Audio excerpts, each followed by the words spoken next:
The story of Boudicca, Queen of the Iceni, is one of fierce rebellion, devastating battles, and ultimately, tragic defeat, forever etched in the annals of Roman and British history.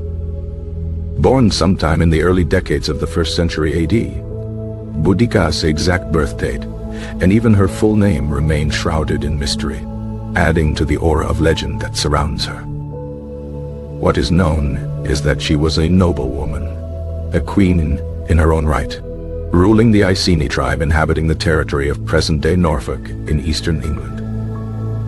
The Iceni were a relatively prosperous and powerful tribe before the Roman conquest of Britain in 43 AD, a conquest spearheaded by the ambitious Emperor Claudius.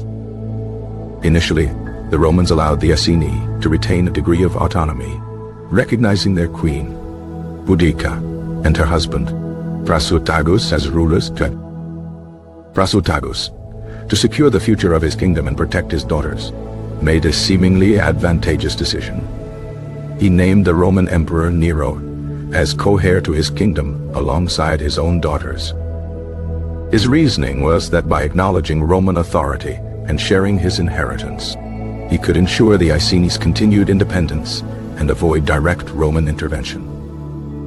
However, this strategy backfired spectacularly after Prasutagus' death around 60 AD. Upon his demise, the Roman governor, Gaius Suetonius Paulinus, disregarded Prasutagus' will and seized the Iceni kingdom, claiming it as Roman property. This blatant disregard for Iceni law and custom ignited a simmering resentment that had been building for years, fueled by Roman corruption and oppression. Adding insult to injury, Roman soldiers subjected Boudicca and her daughters to horrific acts of brutality and humiliation. Accounts from Roman historians Tacitus and Dio Cassius describe the soldiers' actions as excessive and shocking, even by Roman standards. These actions proved to be the spark that ignited the Iceni revolt, transforming Boudicca into a figure of fierce resistance and a symbol of British defiance. Boudicca, fueled by righteous anger and a thirst for revenge, rallied not only the Iceni but also neighboring tribes, the Trinovantes, Catuvellauni, and others, to her banner. Her words, as recounted by Tacitus, resonated with a populace oppressed by Roman rule, promising liberation and retribution. The initial stages of the revolt were devastatingly successful for the rebels. Unprepared and stretched thin due to campaigning in Wales, the Roman forces were caught off guard.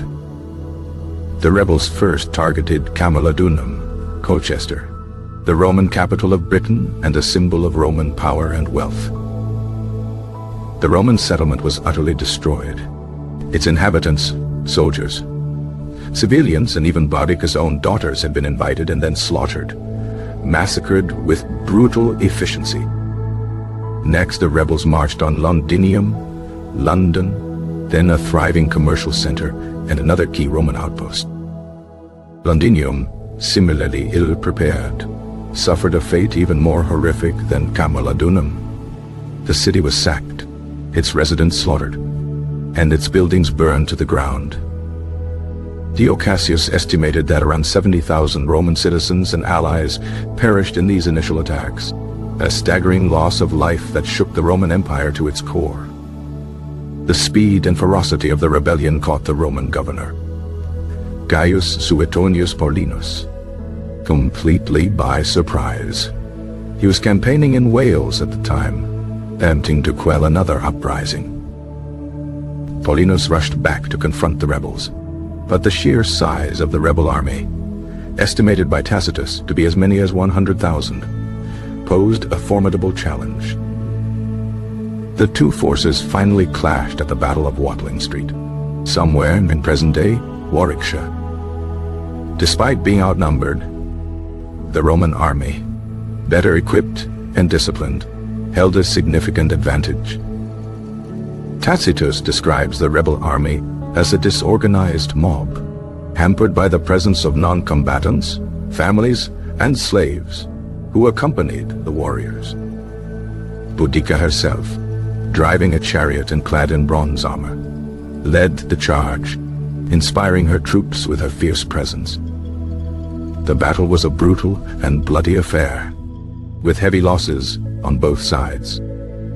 However, the Roman discipline and superior tactics ultimately proved decisive. The rebels, despite their initial ferocity, were gradually pushed back and routed.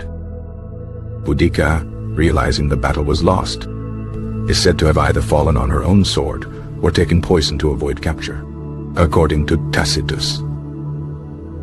The defeat at Watling Street effectively crushed the rebellion, though sporadic resistance continued for some time afterward. The rebellion's impact on Roman Britain was profound, prompting a reassessment of Roman policies and a greater emphasis on maintaining order and suppressing dissent.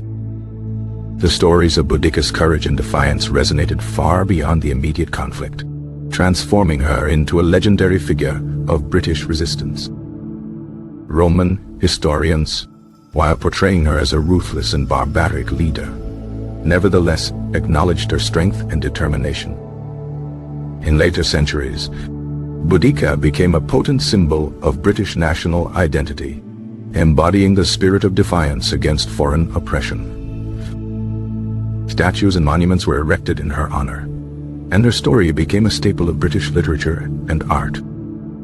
Today, Boudicca remains a powerful reminder of the enduring legacy of resistance and the unwavering spirit of those who dare to challenge even the mightiest empires.